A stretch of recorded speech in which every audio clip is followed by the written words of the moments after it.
pessoal. Então, hoje eu gostaria de continuar com vocês a nossa linha de estudos no que diz respeito à organização da nossa história e a formação das nossas identidades. E eu queria abordar com mais detalhes o coronelismo, preparando-os, né, para que a gente chegue aí na semana que vem na análise dos regimes ditatoriais. E aí vai falar um pouquinho da política contemporânea, né, até o fim do curso, tá? Assim, a questão do coronelismo ela é uma questão peculiar porque ela é um pouco mais, ela tende a ser um pouco mais variada e talvez ter um pouco mais de alcance do que a gente costuma expor, do que a gente costuma colocar num primeiro momento, né? Isso porque a gente está evidentemente acostumado ao desenho central da figura do coronel, e aqui, lógico que a gente tem em mente que essa figura desse coronel, na realidade, é sempre considerada como uma figura de liderança, e ela tem alguns atributos próprios, né? Ela surge de uma realidade civil, mas ela tem alguns atributos muito peculiares que mostram a permanência e a constante emergência de uma linha concorrencial de poder que não diz respeito muito especificamente àquele projeto institucional que nós tínhamos em mente num primeiro momento, né? O que que acontece? A época caracterizadora do coronelismo ela vai servir de alguns dos instrumentos que a gente colocou nas sessões anteriores, quando a gente lidou um pouquinho com os instrumentos e com as ferramentas eleitorais e lidou um pouco com a questão da formação das identidades populares sob o filtro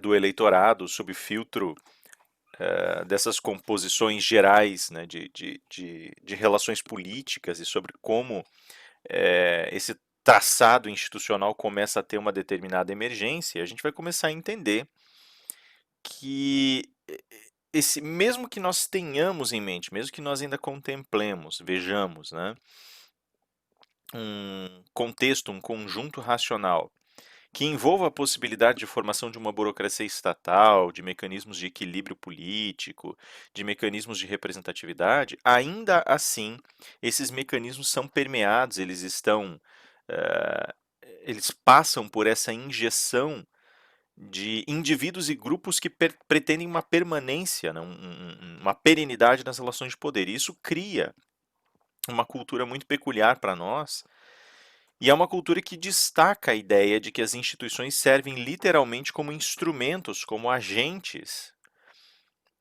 que dão uma aparência de transformação, uma aparência de mutabilidade, uma aparência de mobilidade, para um regime que na realidade tem suas continuidades e que pretende de alguma forma engessar o contexto das relações econômicas, das relações sociais, pretende consolidar e cristalizar esse desenho, consolidar e cristalizar esse exercício, esse jogo de tarefas, né, que estão aí posicionadas socialmente. Isso tem uma origem, né, a gente começa a pensar isso na leitura que nós fizemos anteriormente, num sentido um pouco mais panorâmico, né, mas na realidade, se a gente for olhar, isso tem um sentido, guarda um espírito muito específico ligado à possibilidade de leitura das referências locais de poder, principalmente, desse aspecto quase que familiar das relações de poder, né? Então, a gente acaba se concentrando muito nesse exercício e a gente começa a entender por que existe um esforço tão grande, tão intenso, por exemplo, de se manter determinadas estruturas institucionais como não abaláveis dentro do contexto específico da nossa sociedade, né? A ideia da família, por exemplo, para nós, como eixo de formação moral e como eixo de formação ideológica, né, é basicamente algo muito sedimentado e a gente tende a remeter ao patriarcalismo. Eu não diria aqui que o patriarcalismo é uma causa, mas eu diria que ele é mais um sintoma, mais uma possibilidade, mais uma demonstração geral de um efeito, né? Que a rigor está remetendo a um processo mais profundo, que é o processo de alojamento das relações de poder, com base em uma certa retenção de meios de produção, se vocês me permitirem aqui o uso de uma estrutura marxiana, né? Mas que ao mesmo tempo projeta para nós, que ao mesmo tempo alinha para nós toda uma série de mecanismos muito mais intrincados do que aqueles que são colocados pela simples relação, pelo simples movimento, pela simples formatação de modelos institucionais que obedeçam, venham a obedecer a determinados grupos ou a determinados interesses ideológicos. Isso vai querer dizer para nós, portanto, que a rigor nós temos o estabelecimento mais profundo de uma série de conexões microfísicas nessas relações de poder, que vão nos permitir observar uma capilarização gradual de determinadas intenções e determinadas pautas. Né? Isso é interessante porque começa a mostrar para nós um mecanismo e uma certa economia que, a rigor, operam sobre uma base que já nos é muito conhecida. Né? A gente fala muito sobre a questão das grandes declarações ideológicas e como elas forjam inimigos, como elas forjam opositores, né? E como elas, meio que numa relação especular, vão tentar se definir, e como elas vão, de alguma maneira, tentar se opor, mostrando que elas não são determinados setores, determinados movimentos, determinadas realidades sociais. E a gente viu isso, inclusive, na formação das elites em oposição à bestialização popular, né? Aqui o que acontece na realidade é uma tentativa de reforço desses espaços internos, desses espaços quase que endógenos, né? E isso vai ser retratado de várias formas para nós, né? Nós vamos ter, na realidade, uma polarização de forças que são mais intensas dentro das suas próprias esferas de influência, mas que, no lidar com zonas externas, elas têm um caráter de desconfiança muito forte e, ao mesmo tempo, promovem um mecanismo de trocas muito fortes. Então, aqui a gente já começa a ver que identidade nacional é um termo que não vai ser devido para nós, né? A gente costuma estudar isso em história pensando que até a Revolução de 1930 existia uma série de regionalismos que foram inclusive retratados abertamente na cultura, e esses regionalismos mostravam cenários culturais muito distintos, cenários de sobrevivência muito distintos, né? Realidades ambientais muito distintas, ecologias muito distintas a rigor, né? E isso não deixa de ser um fato, não deixa de ser verdade, não deixa de ser, na realidade, mais uma maneira de você expressar o que é o grande produto, o grande resultado dessas realidades mais pontuais, né? Veja, nós temos aqui três dimensões possíveis de leitura dos mecanismos ou instrumentos do poder, e tem dois grandes instrumentos. Tradicionalmente, a gente entende que a figura do coronel é a figura do proprietário, geralmente o proprietário de terras, né, o proprietário de extensões de terra, o proprietário rural, já que a nossa economia vai ter a formação e o envelhecimento das suas fortunas girando ao redor da noção do campo, e então, basicamente, nós vamos ter uma definição praticamente fundiária da propriedade, e isso é interessante porque vai contaminar outras esferas e vai tentar definir parâmetros para pertencer em outras esferas que não necessariamente a esfera rural, né?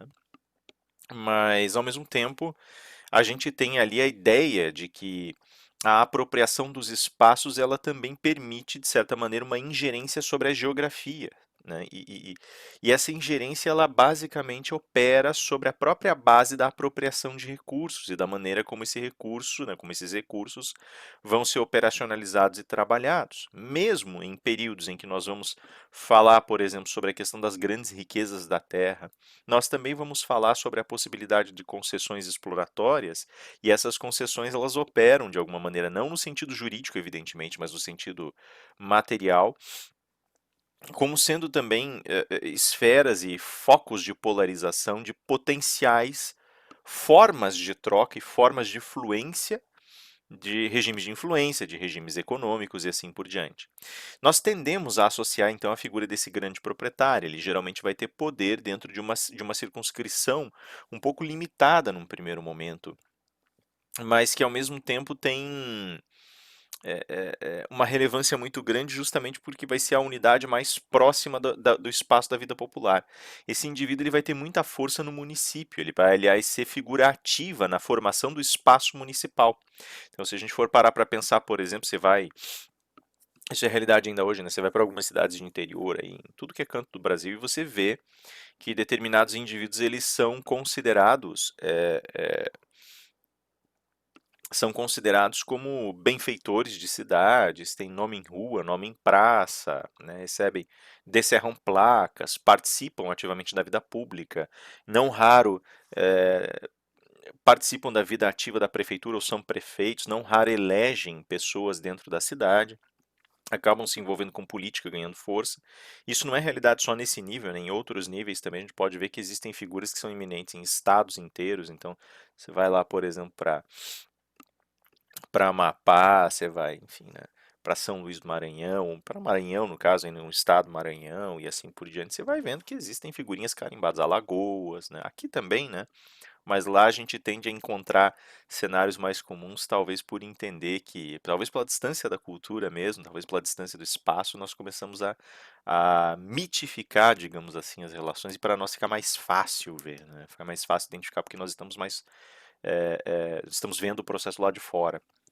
Mas isso existe em tudo que é canto, essas figuras eminentes que acabam participando pela continuidade dos seus interesses de linhagem, dos seus interesses de família, das suas relações intrínsecas, das suas posições partidárias e seja lá o que for, de um processo de vida pública muito ativo.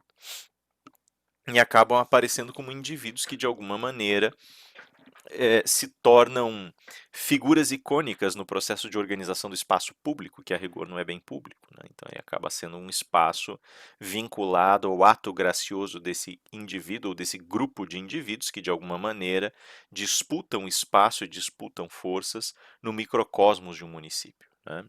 E ali todas as forças, todos os recursos que podem ser agenciados, todos os recursos naturais, todo o espaço que pode ser agenciado para exploração e proteção daquele espaço, ganha ali uma figura de gestão que acaba sendo, no mínimo, respeitada em suas vontades e preocupações. Então, o regime de propriedade, nesse sentido, ele acaba sendo, digamos assim, o primeiro ponto de identificação genuína que nós temos com relação à formação dessa figura do coronel, né, dessa grande figura de liderança que tem uma capacidade muito grande para agenciar forças, para colocar recursos sociais em movimento, para organizar espaço. Mas não é só isso, né? É interessante porque como existe, agora vamos recuperar aqui o que a gente viu antes, né? Como existe uma associação entre o poder gerado pelo latifúndio, pelo desafogar da burocracia estatal e pela edificação cultural desses indivíduos. Então, essas pessoas todas que assumem posições sociais de maior raridade e de elevação técnica de algum tipo passam também a ser entendidas como figuras centrais, como peças icônicas de processos mais amplos. Então você vai encontrar aí pessoas que, né, não raro, muitas vezes você vai encontrar também essa força de propriedade ligada à formação em ensino superior, ligada então a uma faculdade de medicina ou de engenharia, quando não está ligado o próprio indivíduo só pela aquisição desse título, né, desse bacharelado, dessa capacidade de atuação profissional já ganha um certo status, né, e por conta disso também passa a ser considerado como uma certa liderança, ainda que não da mesma natureza que o proprietário ou latifundiário, mas ele passa a ser um indivíduo que é capaz de agenciar forças por seu próprio turno, que é capaz de travar diálogo, que é capaz às vezes de defender interesses ou de refutar interesses. E em toda essa rica coleção de elementos, nós vamos começar a ver então o que significou a rigor a organização de uma elite no Império, o que foi o desafogar dessa elite agora no âmbito da República até o período da Revolução, né? Nós passamos até então uma sociedade que não vai, ela não vai trajar o manto das meritocracias e ela não vai conseguir se completar como uma sociedade efetivamente liberal. Ao contrário, ela vai ser bastante conservadora nos seus regimes econômicos e ela vai criar, digamos assim, um espaço de uma nobreza disfarçada, né? Mas o fato é que o afastamento instrumental no âmbito da propriedade e da técnica ele é tão grande que ele gera uma dificuldade de mobilidade vertical, né, nessa sociedade. Então a gente vai começar a ter agora um abismo cada vez mais intenso entre os grupos que comandam e os grupos comandados, entre os grupos considerados privilegiados e os grupos que são considerados grupos de trabalhadores. E evidentemente com isso uma dinâmica começa a se estabelecer. E essa dinâmica passa a determinar a continuação do uso do corpo do indivíduo dentro de um contexto em que aquele que usa o corpo e a força de sobrevivência a potência daquele indivíduo é justamente esse que se estabeleceu aqui nesse caso como coronel, mas é justamente a figura de liderança que hierarquiza, que capacita, que deflagra os operadores específicos do seu controle, que deflagra a organização do espaço, às vezes de forma extremamente insidiosa e extremamente violenta. Né? A gente não pode esquecer, a gente discutiu na sessão anterior, que mesmo o processo eleitoral, às vezes muitas vezes se processava a partir de tiros, gritos, lutas, era um procedimento comum. E aqui nós temos efetivamente a conjunção desses mecanismos de manutenção do poder. Eu iria para dois lugares, né, em um primeiro momento, e esses dois lugares demonstram especificamente dois usos distintos do corpo. Né?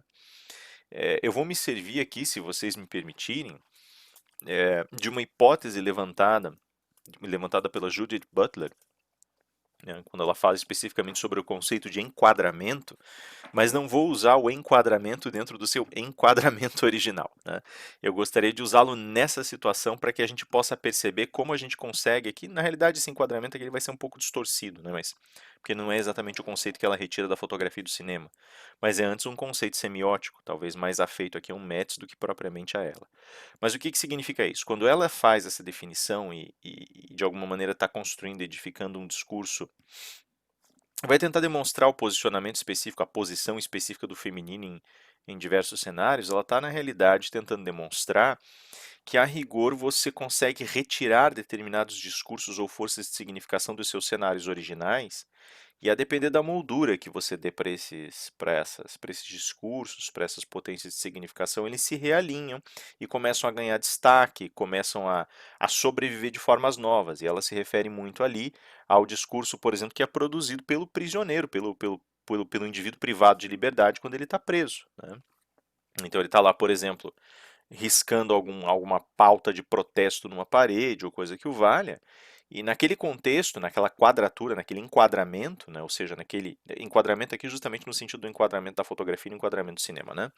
Naquele enquadramento você tem evidentemente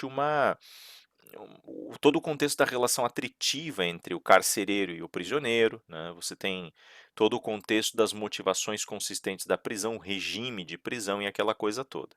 Fora dali, no entanto, você já pode ter, por exemplo, um enquadramento que diz respeito aos direitos, que diz respeito às causas do aprisionamento desse indivíduo, que diz respeito às dores de um indivíduo aprisionado, que diz respeito a uma releitura poética dos aspectos mais trágicos da permanência desse indivíduo naquele espaço, que diz respeito à possibilidade da injustiça do carcereiro, do, do, do sistema de execução penal, do sistema carcerário, seja do que for. Esses reenquadramentos são necessários, né?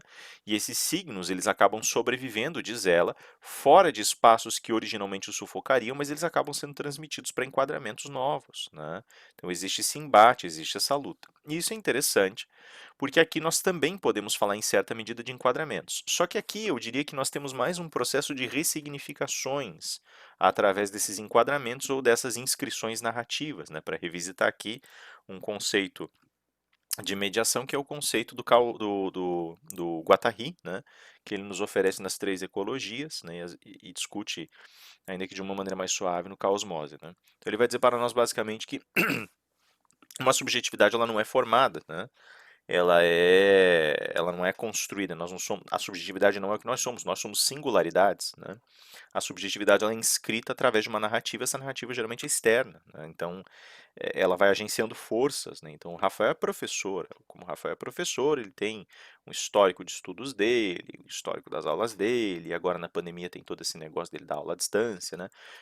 Isso faz com que nós tenhamos uma disponibilidade comunicacional, as pessoas vêm e me perguntam como é que você está dando suas aulas agora, né? Aí eu explico, ó, tô fazendo assim, assim, assado, tal, mas é um discurso que já está alinhado porque ele vem para essa organização desse sujeito chamado Rafael. Né? Isso é um pedacinho desse sujeito, e daí tem vários outros que vão construindo uma narrativa, assim como para cada um de vocês vai ter uma narrativa própria, né, uma narrativa alinhada. E aqui a gente começa a enxergar, então, uma questão muito, muito interessante, que é a seguinte. No momento em que nós olhamos para essas figuras, para essa estrutura do coronelismo, nós começamos a ver um movimento muito, muito próximo daquele que nós enxergamos no realinhamento de significações e nas batalhas simbólicas que fundaram a República. Só que agora a gente está vendo isso acontecer capilarizado em nível municipal, né, em âmbito local. E o que isso significa? Significa que esses indivíduos, quando se apropriam desse espaço, eles passam a tentar sedimentar o fato de que eles têm uma ligação mais profunda com aquele espaço. E nessa ligação mais profunda, as ações deles são atos de generosidade para pessoas que se aproximam. Eu acho muito interessante, uma vez ouvi um depoimento muito curioso, né? Então, era de uma comunidade pequena, uma vila no sertão, se não me engano, no sertão baiano, e era uma vilazinha que tinha se formado ao redor de uma região muito seca, né, mas que de alguma maneira ainda encontrava ali espaço para a criação do gado, certas zonas de plantio, uma fonte d'água.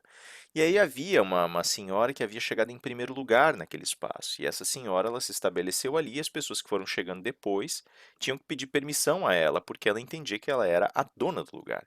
Então ela começou a agir ao mesmo tempo como dona, como prefeita, como líder, e ela era a porta-voz da comunidade. No caso, era um trabalho de evangelização que estava sendo feito.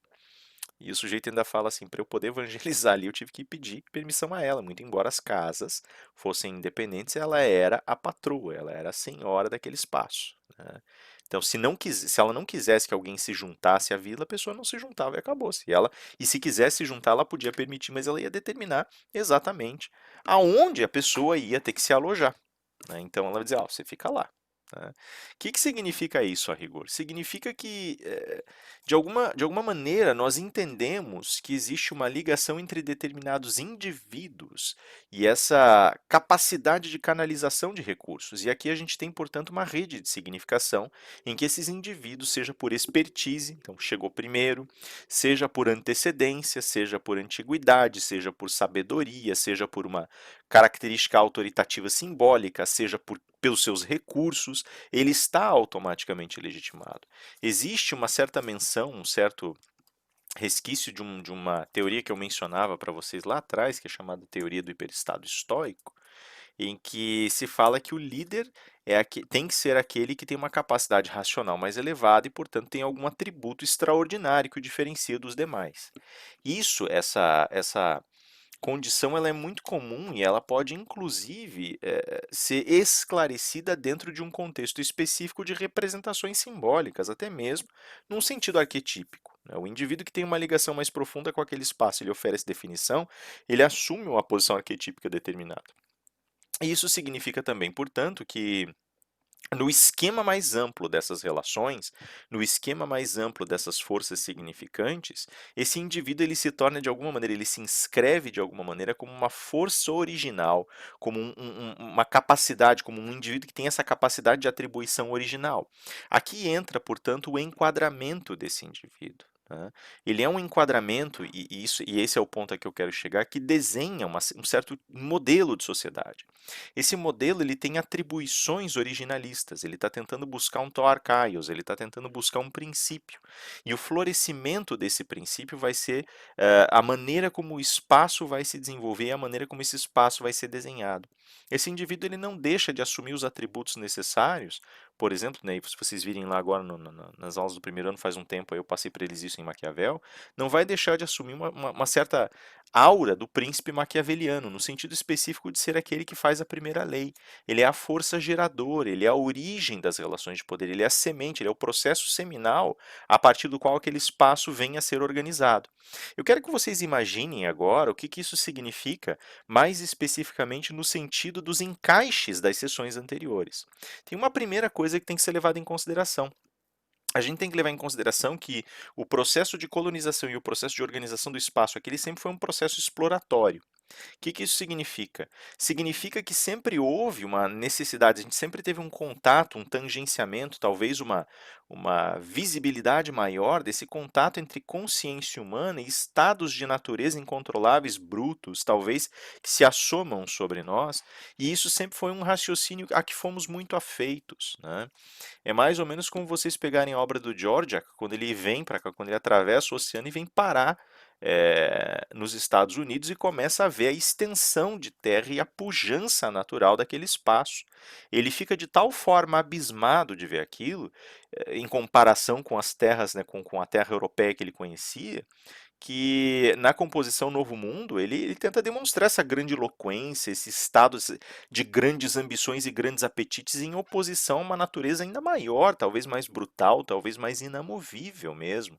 Há uma dureza muito grande que não se coloca na delicadeza das coisas, não se coloca, por exemplo, é, é,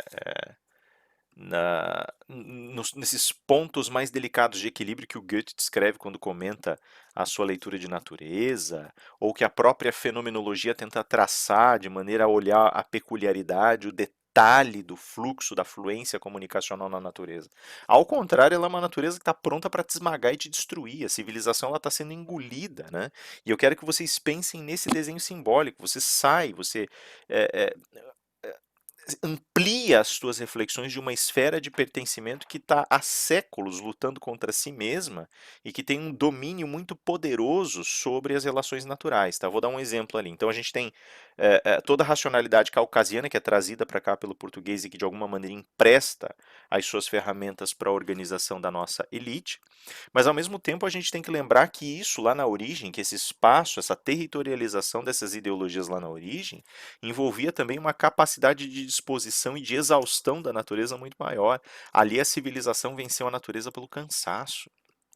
Vou dar um exemplo aqui. Veja como os britânicos trataram a questão das alcateias, por exemplo, em seus territórios. Né? Em século XIII, né, 1200 e tanto, eles decidiram que eles iam fazer o extermínio dos lobos na ilha deles. E eles exterminaram os lobos de fato. Acabaram com todos. Né?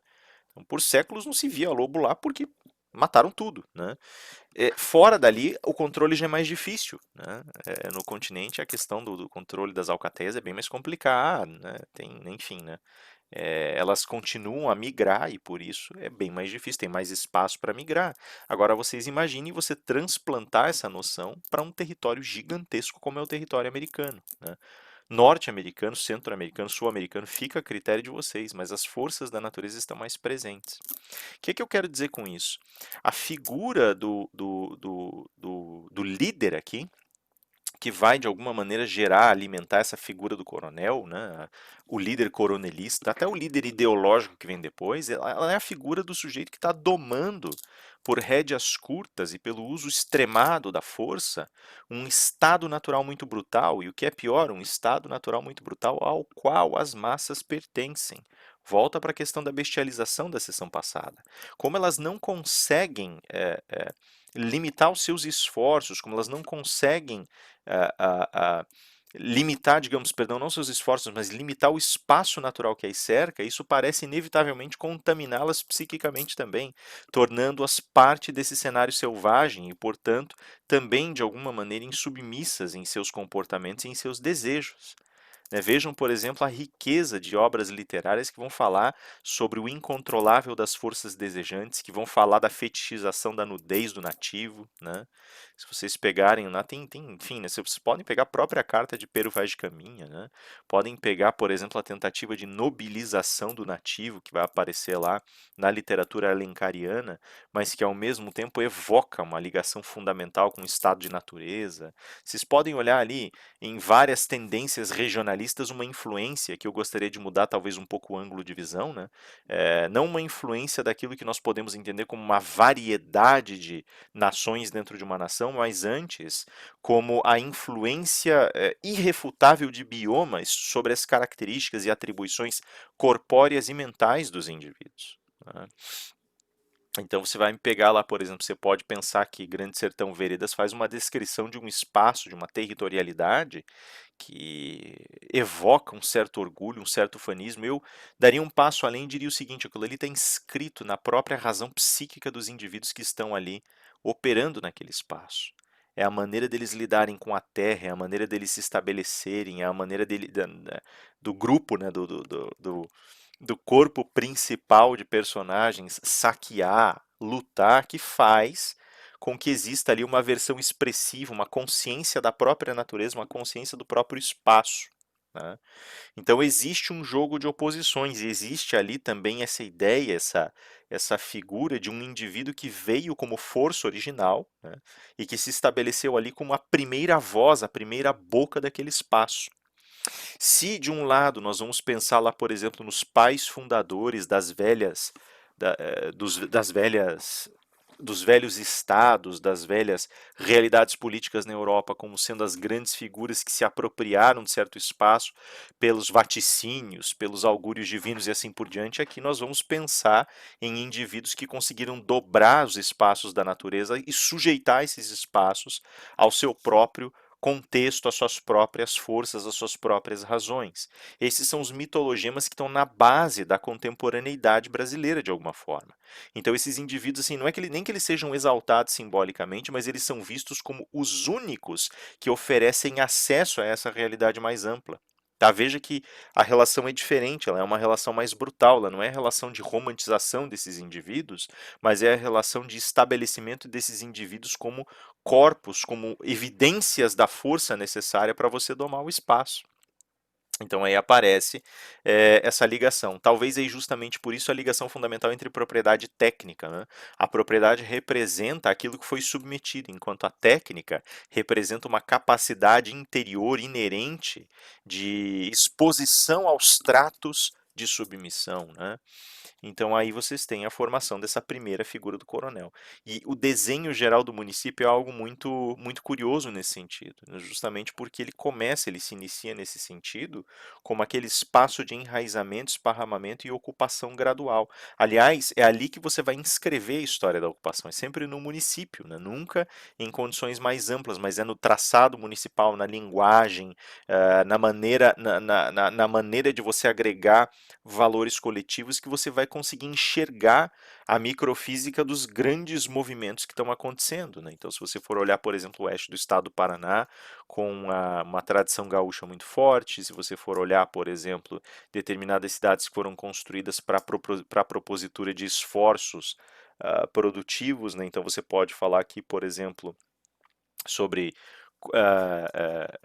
colônias, sobre as colônias cooperativas, você pode falar sobre cidades construídas para montar usinas, você pode falar, enfim, né, sobre empreendimentos comerciais, comunidades que se formam ao redor de portos e assim por diante, né?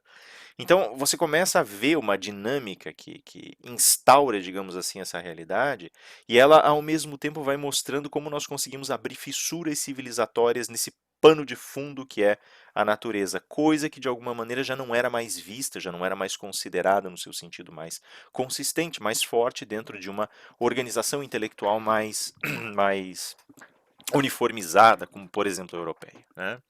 Já envelhecida, inclusive, nesse sentido. Então aí vocês têm um pouco dessa ideia e vocês têm um pouco da relação da razão que está permeando esse modelo, que está permeando esse conjunto de reflexões, né? E vocês também têm, nesse sentido, a noção de duas grandes posições, né? E que vão aí justamente enraizar as relações de poder. A primeira dessas grandes posições é a posição do mestre, que é o sujeito que se apropriou primeiro desse espaço, né? E a posição subsequente é a posição dos subalternos que dependem daquele primado, daquela alavanca civilizatória original, né? Muito embora não seja ela que meta a mão na massa, né? Que vai efetivamente capacitar projetos, capacitar planos, né? Existe por trás disso, evidentemente, todo um suporte discursivo, nem tudo é um enquadramento, né? Até porque se eu for olhar a questão desse enquadramento, eu posso ver que a liderança, nesse sentido, ela passa por um processo de enraizamento muito peculiar e o discurso que ela cria é justamente esse discurso de dependência, né? É preciso que você estabeleça o processo de dependência de modo que o indivíduo permaneça ou que a família permaneça sempre numa posição mais confortável, né? Então, portanto, operando dentro das instituições, operando no âmbito eleitoral, inclusive formando currais eleitorais, como a gente já discutiu, operando no cenário cultural e tendo seu nome repetido e repisado enquanto força que está conectada a essas realidades municipais, essas realidades das vilas, essas realidades dos centros ativos de vida comum, né? Existe a possibilidade de você inverter de fato o enquadramento, né? E você parar para pensar nesse enquadramento, como alguns movimentos efetivamente pensaram, como uma forma de expoliação da força desses indivíduos e como uma forma de exaustão dos seus corpos em nome da organização e da agregação de duas grandes frentes, né? A mais-valia, né, que seria, segundo a linguagem marxiana, mas eu preferiria inclusive falar sobre aquele mais de gozo ou mais de gozar, sobre essa capitalização na economia libidinal, em que o indivíduo consegue agregar as suas forças e consegue criar um lugar de reserva do próprio da própria satisfação do desejo, né? É importante nesse sentido preservar. Por que que eu coloco esse segundo enquadramento nesse sentido? Esse segundo enquadramento passa a ser importante porque repete uma pauta que foi colocada várias e várias e várias vezes sobre as relações de dominação. O dominado, ele não conhece o seu espaço como um espaço do qual ele desfruta. Ele conhece o seu espaço como um espaço que ele enfrenta. Essa linha de raciocínio ela alimenta a primeira. Então, a não ser que ele consiga entender que ele não enfrenta o espaço, mas que o espaço alavanca a existência dele, que ele enfrenta aquele que desfruta do espaço em seu lugar, ele não tem como criar mobilidade, ele não tem como reforçar a necessidade da mobilidade. Claro que é necessário também compreender que existe sempre a possibilidade de você fazer o uso aberto da violência e desencadear essa violência de modo a realinhar esforços, a realinhar circunstâncias, afastando a possibilidade de qualquer tipo de dissenso. Então, se parar para pensar, por exemplo, em quem efetivamente formou, tem formado o conjunto específico do nosso exército, das nossas polícias, a gente vai perceber efetivamente que são pessoas que saem dos mesmos grupamentos que atendem e que fazem o esforço de trabalho. Eles pertencem exatamente às mesmas esferas, promovem as mesmas relações de consumo, pertencem, vivem no mesmo universo. E isso é muito curioso porque são indivíduos que são muito rapidamente colocados contra a própria população. A gente viu, por exemplo, e isso continua sendo uma realidade na República, que todo mundo foge do serviço militar e continuam fugindo do serviço militar por ser um serviço brutal, um serviço que é controlado à base da violência, à base de uma disciplina muito brutal, é um desgaste muito grande, cria ferimentos terríveis, né? Principalmente feridas psicológicas, e as pessoas procuravam fugir desse serviço a todo custo, mas eram obrigadas, eram arrastadas a prestá-lo, né? Então, a gente vê aqui que existe um confinamento, e esse confinamento é reforçado praticamente por um processo autopoético da violência, né, em que a violência vai gerar um indivíduo que é capaz de mais violências posteriormente. E aí a gente tem situações e situações que podem ser colocadas e elencadas aqui. A gente começa a ver, inclusive, que existe uma sobreposição brutal desses instrumentos no que diz respeito, à própria organização judicial, à própria organização das instituições. Você pega, por exemplo, o caso de Mãos Neves, que é um dos famosos casos da época, em que, por conta de um homicídio do furto de um determinado volume de valores, duas pessoas são presas, dois homens são presos, acabam mortos, desaparecem ainda na vida, mas ao mesmo tempo sabe-se por A mais B que não havia prova nenhuma contra eles e que na realidade havia suspeita de que outra pessoa tivesse cometido o crime, né? Eu cito sempre o caso Charrière, ele é um caso francês, né? Mas ele está um pouco ligado a essa esfera que nós discutimos na sessão passada, que é a esfera visitada por Toulouse-Lautrec, né, que é essa esfera das forças desejantes, né? E é interessante porque o caso do Charrière, que ficou conhecido como Papillon, ele é um caso muito conhecido por revelar certos aspectos. Ele foi preso injustamente também, mas ele acaba preso porque ele se envolvia maciçamente em situações de rufianismo, jogo, ele sobrevivia à base de pequenos golpes. Então ele pertencia a essa esfera das forças sociais, das forças desejantes da sociedade, e por conta disso ele era uma dessas coisas indesejáveis que denunciava o que estava por baixo, que era o baixo ventre do mundo civilizado, né? Aqui não deixa de ser diferente, só que a nossa relação ela é uma relação um pouco mais bruta, um pouco mais crua. Já não faz diferença se você pertence a esse mundo ou não.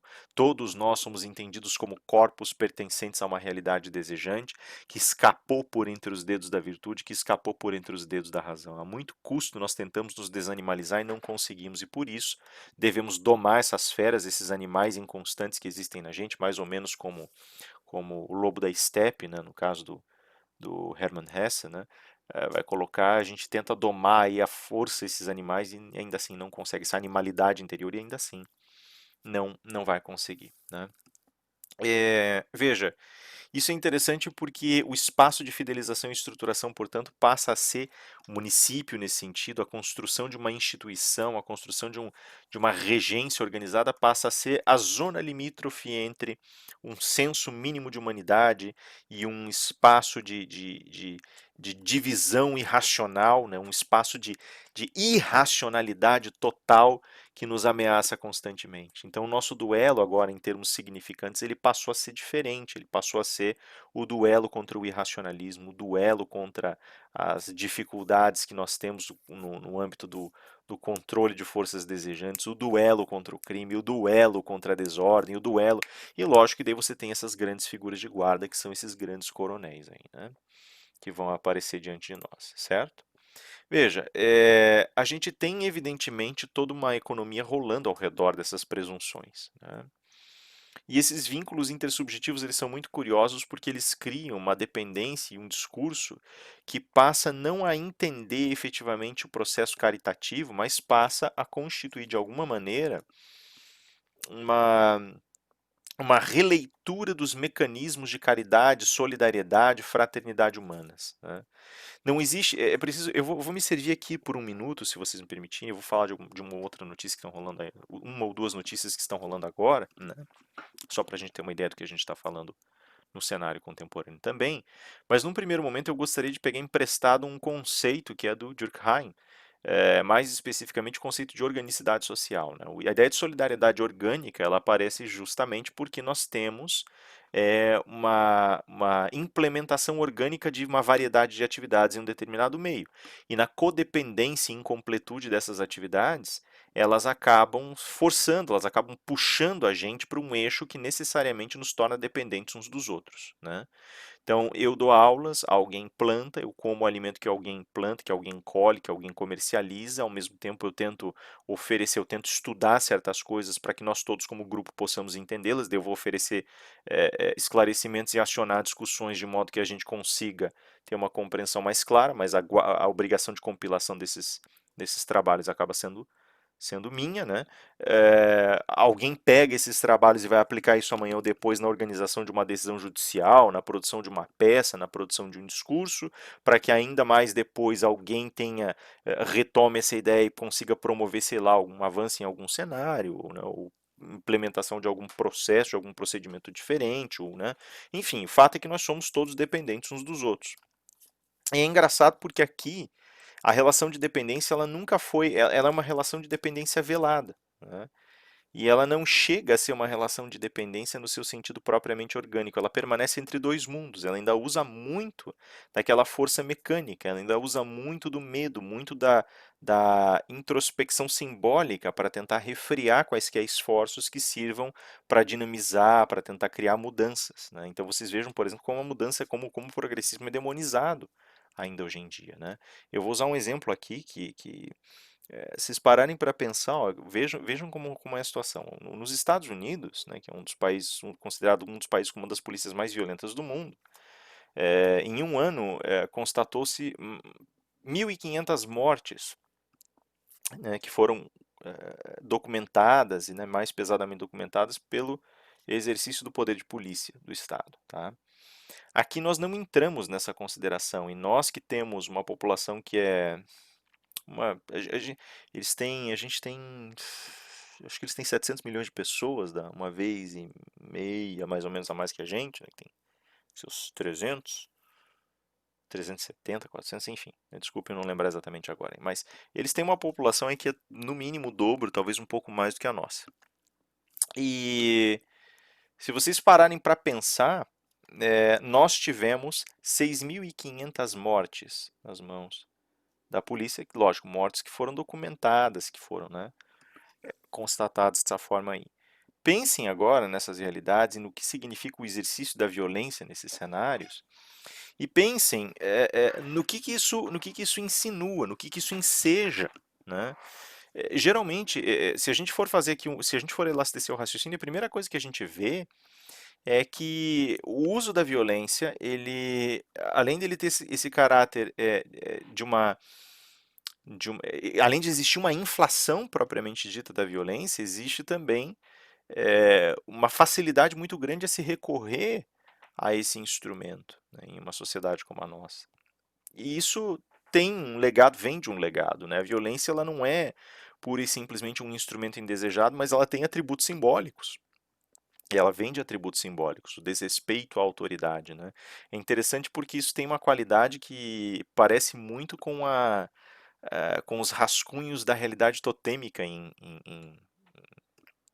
Freud, né? Eventualmente nas análises mais aprofundadas e precisas do Eliade, dos antropólogos ali do começo do 20, mas é interessante porque você tem nesse contexto o estabelecimento de certas esferas que só podem receber respostas brutais, segundo essa linha de raciocínio.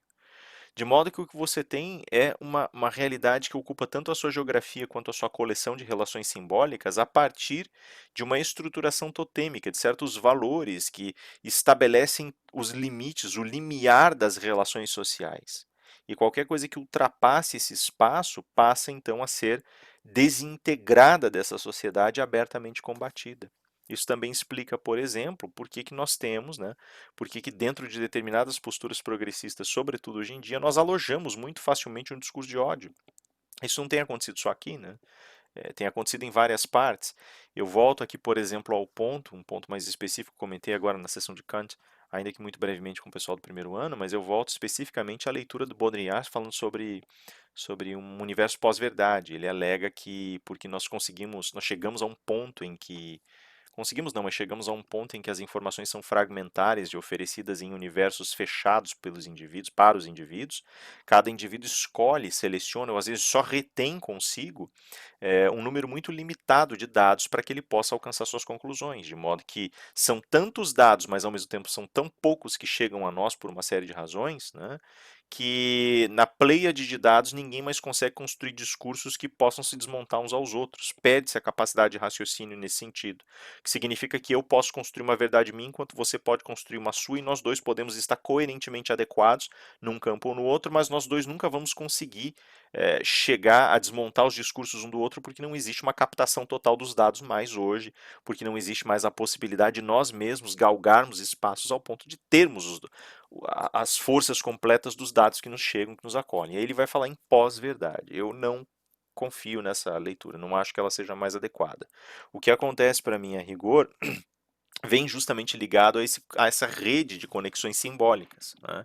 Na medida de uma radicalização de posturas, o que nós temos é uma tentativa desesperada de substituir conclusões por valores, conclusões por representações simbólicas inamovíveis, às vezes dados por representações simbólicas inamovíveis, né? Baudrillard faz questão de ignorar, ele trabalha a teimosia, digamos assim, essa irredutibilidade do posicionamento como uma consequência. Ele nunca parou para pensar nisso como uma causa ou como uma consequência de processos psicológicos ou simbólicos e não de processos racionais. Para mim, são processos simbólicos, processos psicológicos, processos psíquicos. Aí sim nós podemos falar: olha, que irredutibilidade é essa? Ela vem de uma série de fatores, né? Essa irredutibilidade ela vem de um desespero por certeza, ela vem de uma necessidade de repudiar a realidades que são com as quais nós não conseguimos mais lidar. Aí sim nós podemos falar de excessos informacionais, né? Mas ela é sedimentada psicologicamente, tanto que é possível desmontá-la racionalmente. Eu só não estou disposto a fazer isso. Então é no terreno das disposições e indisposições que nós temos que lidar. Agora, por que que eu falei tudo isso? Primeiro, para conectar o assunto com a nossa época. Segundo, porque se nós voltarmos o nosso olhar para esse período que nós estamos estudando, da nossa primeira república lá atrás, né? E se nós olharmos, contemplarmos o movimento dessa república como sendo resultado de mecanismos muito próximos desses, nós vamos começar a perceber também essa irredutibilidade de posicionamento, só que agora voltada para a complexidade e pujança naturais. Como não consigo, como não dou conta de buscar o enfrentamento da natureza, e esse é um ponto interessantíssimo, porque quer na literatura alencariana, quer na literatura simbolista, quer na literatura, você pode buscar ali em todas as relações que você queira, na obra pictórica, na exposição de projetos políticos, seja lá o que for. A pujança da natureza é algo tão absurdo que você só tem duas grandes alternativas para dizer que você consegue domar e conviver com isso. Ou você entende o teu papel dentro de uma coletividade e esforço passa a ser coletivo. Veja, isso não diz respeito a uma pauta socialista, não é isso, mas passa a ser um esforço coletivo e, portanto, você parte dos pressupostos mais vinculados a um contratualismo, a um esforço generativo nesse sentido, ou você passa a operar por pautas individualistas e passa a entender que algumas poucas figuras icônicas são capazes de fazer essa grande travessia e acabam ganhando nelas uma espécie de alquebrado projeto heróico, né? Eu gosto muito dessa figura em especial porque movimentos literários, movimentos artísticos posteriores vão tomar consciência dessa identidade e vão mostrar como o herói nacional é um herói falido, como ele é um herói alquebrado, defeituoso, um anti-herói, um não-herói, né? Então a gente tem vários exemplos, as pessoas geralmente evocam o Macunaíma, né, como sendo esse anti-herói e ainda criam toda, né, vem a criação de toda uma dificuldade, de toda um problema ao redor da questão racial na deposição da obra e de fato, né? Mas justamente faz parte do processo alquebrado, é o não saber lidar com situações que é representativo do papel central dessa figura heróica, e a única figura heróica funcional não tem nada de heróica, na realidade ela é uma figura que faz uma determinada travessia, mas que disfarça essa travessia, ela faz a travessia somando as forças e os corpos de várias pessoas.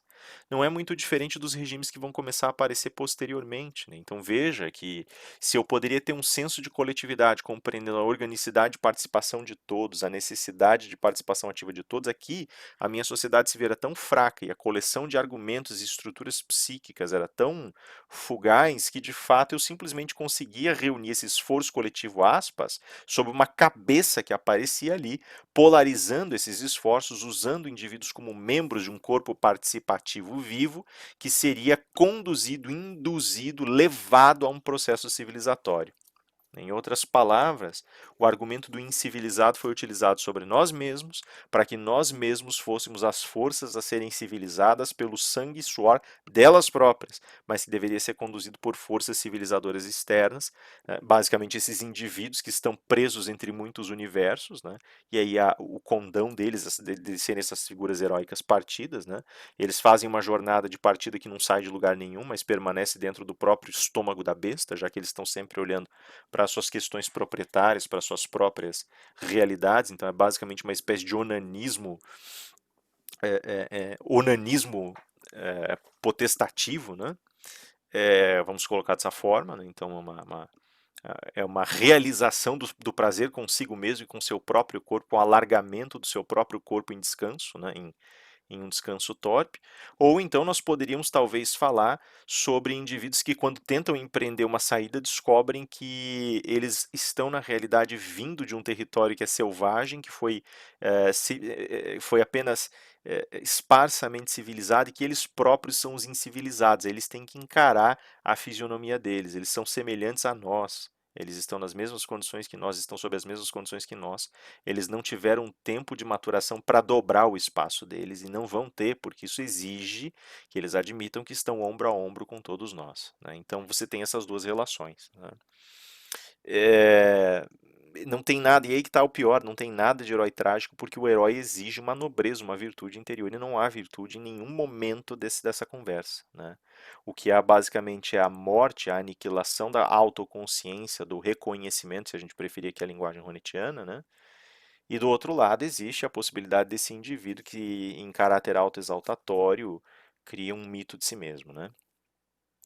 Então, assim, percebam o que significa, agora falando um pouquinho mais sobre a questão desses mecanismos de operação econômica, né? Os nossos vínculos intersubjetivos são vínculos de dominação e eles são complexos, eles não são simplesmente os vínculos que determinam. Por mais que eu simpatize com a visão marxiana, eu acho que ela, nesse caso, ela não é a mais apropriada, porque não é deter os meios de produção. E eu falei ainda sobre mais-valia e mais de gozar.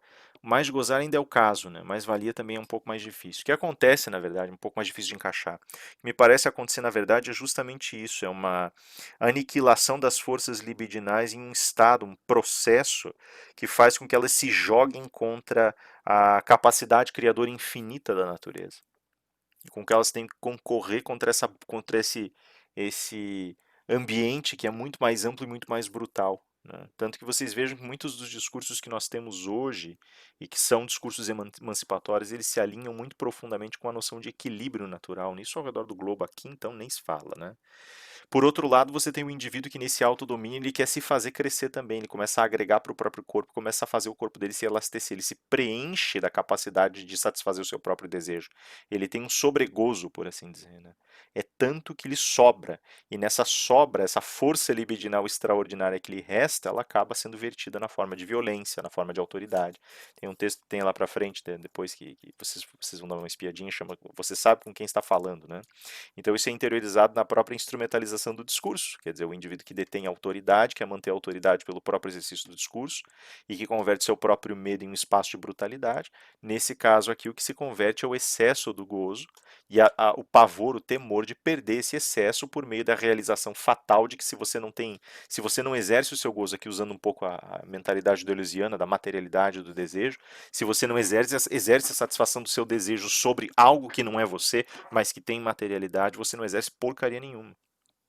Né? Então, aqui talvez muito da estrutura psicanalítica viesse em desacordo, né? Porque a relação é outra, mas eu me valho desse elemento justamente por isso. Não há satisfação, não há gozo para esse indivíduo se não houver o outro, e o outro para que você chega a um ponto em que já não há mais satisfação a ser obtida desse outro, e portanto você não partilha, né, esse indivíduo não partilha a satisfação com esse outro, retém essa satisfação consigo mesmo, mas entende a necessidade de aniquilação gradual desse outro para sua própria satisfação. Né? Então, acaba sendo isso, porque para que o corpo dele cresça, algo tem que entregar, não existe, é uma economia. Né?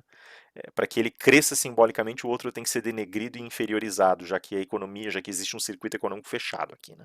Uma dinâmica que não consegue encontrar forças que venham de fora, não consegue beber dessas fontes, ainda que de vez em quando ela faça isso. Tente fazer. Né? Isso faz com que justamente esse sistema de relações de poder seja autopoético, tanto no sentido de sua própria perpetuação, os mesmos nomes, as mesmas famílias, as mesmas propriedades, só que sempre ampliando-se, sempre carregando-se pelo seu próprio interesse, sempre um latifúndio cada vez maior, sempre mais renome, sempre mais contas bancárias maiores, sempre mais influência, né, sempre mais representações, mas sempre voltadas para aqueles mesmos sujeitos. Isso é o mais interessante porque na medida que o nome da família vai sendo construído, me parece que essas grandes linhagens elas não se expõem como indivíduos portadores de seus próprios nomes ou suas próprias realizações, mas trajam-se de um legado que vai sendo repetido e que é denominado já sempre da mesma forma. Então, basicamente, vestem-se de personalidades, como diria talvez o Guattari, são inscritas em uma narrativa que não lhes pertence mais, porque para que ela continue nessa dimensão mítica e para que o indivíduo possa beber dessa fonte e satisfazer seu próprio desejo nesse sentido, ele precisa necessariamente encontrar um encaixe dentro desse corpo narrativo. Né? E ele tem que se anular nisso. Cultura, tradição e poder. Né? Então aqui a gente já começa a ver o eixo e a convergência desses três grandes elementos. Tá? Nesse sentido, né, a figura de liderança ela começa a operacionalizar esse jogo de trocas libidinais, em que ela começa a engordar sobre aquilo que ela tem, capitalizando, mas usurpando de alguém em uma falsa oferta. Essa é a grande questão. Não existe ali, existe uma troca falsa, e essa troca falsa ela opera em vários níveis. Ofereço proteção em troca do trabalho, ofereço os meios que tem em troca do teu esforço, ofereço graciosamente um ato de amizade, peço a tua aproximação, mas a tua aproximação enquanto outro é uma aproximação falsa, porque o único outro que existe para além de você sou eu. E são essas as questões que vão aparecendo. De um jeito ou de outro, quem domina o jogo é esse indivíduo que se posiciona no lugar do significante mestre. E é justamente por isso que esse indivíduo acaba sendo a força motora e o mito original que acaba se destacando de si mesmo, muito a exemplo daquelas coroas ou efígies monárquicas que o Foucault vai descrever lá pelas tantas em alguns dos seus textos, quando ele vai falar sobre os reis do Império dos Francos, e vai falar sobre o funeral da efígie, a transição, a passagem da coroa. Ele está basicamente levando a questão do significante mestre para si. Né? A gente poderia, inclusive, intensificar esse processo falando sobre várias relações que vão plasmar um diálogo entre o indivíduo e as forças de significação que o informam e que inscrevem narrativas nele. Pai, filho, mentor e aprendiz e assim por diante. Mas isso eu deixo para uma outra ocasião para não nos elastecermos demais aqui, até porque eu já estou estourando meu tempo. Né? Isso significa, portanto, que existem certas formas de dominação e elas são muito mais voltadas para a tradição aqui. né? Óbvio que elas vão ser mais tradicionais.